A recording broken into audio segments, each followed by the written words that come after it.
All right, everyone, we start off today ridiculing the Legacymedia. Of course, that's sort of a tradition on this channel. That and, spooky stuff. CNN has rehired Brian Stelter. Stelter had been canned from the network, basically, due to low ratings more than anything else. They have rehired him. This is a stunning admission that CNN is dying. Effectively, because when you take somebody who was pretty low rated on your network and basically only known for TDS, and you decide to rehire them as a consultant, it smacks of desperation. Also, there's a lot of TDS involved, so the election is cooking up. The 24 election is now in full swing. It's in its last few months. Who better to rehire onto the network, probably for a 7-figure total, than somebody who has clear-cut, complete TDS? Who better to hire? Well, I think that CNN's decision was bifold in that manner. We're desperate for ratings because nobody's watching our network. So, even though this person had low ratings, they were still better than what we're getting now. We'll just grab him back aboard. Also, there's an election coming. And, the Biden administration has asked us to spread more propaganda. Well, then we'll just rehire this propagandist. I think that's pretty much what the boardroom decision was, which is absolutely hilarious. Link in the description, by the way, archived, of course, laughing about this. People are beginning to notice that legacy media networks are having problems. It's like any day now Fox might, rehire Tucker Carlson because they've got some rating slumping too. Less though. CNN really has struggled, and I think I know the reason why as far as legacy media goes. Legacy media appeals to low information voters who, they tend to be partisan in form. So Republicans are probably watching Fox News. Democrats, and this is, 2/3 of the population, Democrats are probably watching MSNBC. Where does that leave CNN? It leaves it constantly fence-straddling, but they can't appeal to any broader coalition of individuals with regards to their coverage. They've got that problem. They sort of get squeezed out because on one hand you've got Joy Reid and people like that from MSNBC.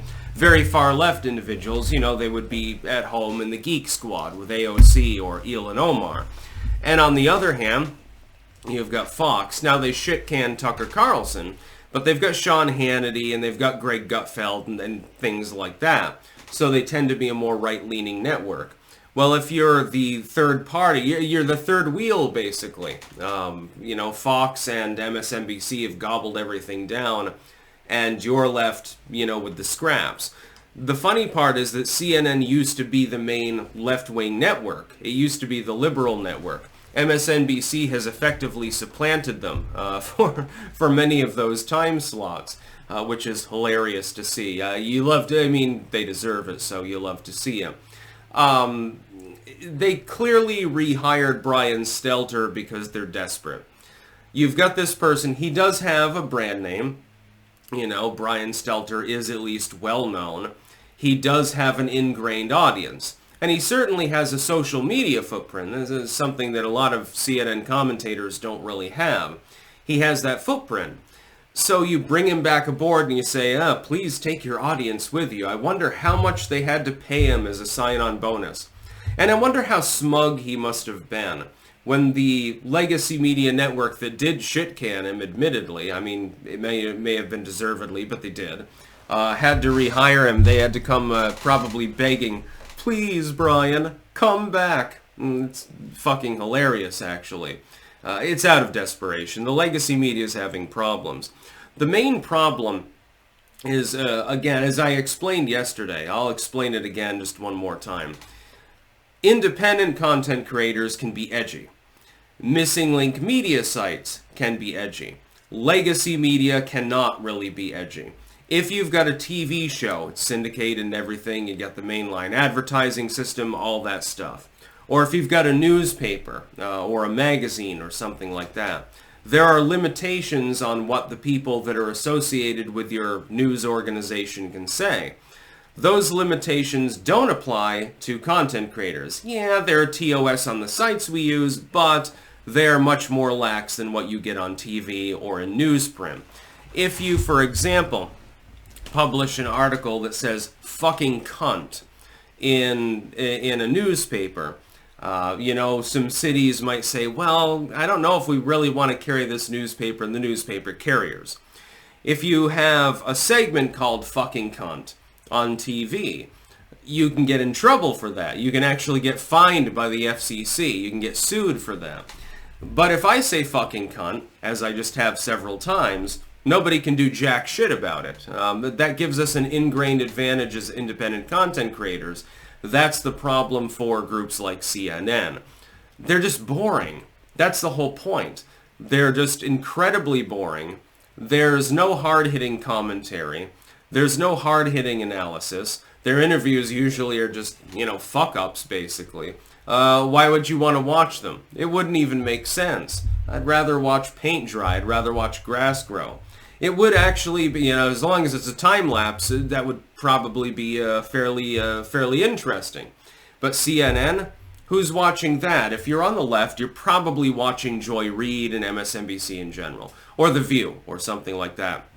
If you're on the right, like the center right, you're probably watching Fox. If you're on the further right, you're probably not watching TV at all at this point. Hell, if you're a leftoid, even MSNBC isn't far left enough for the leftoids.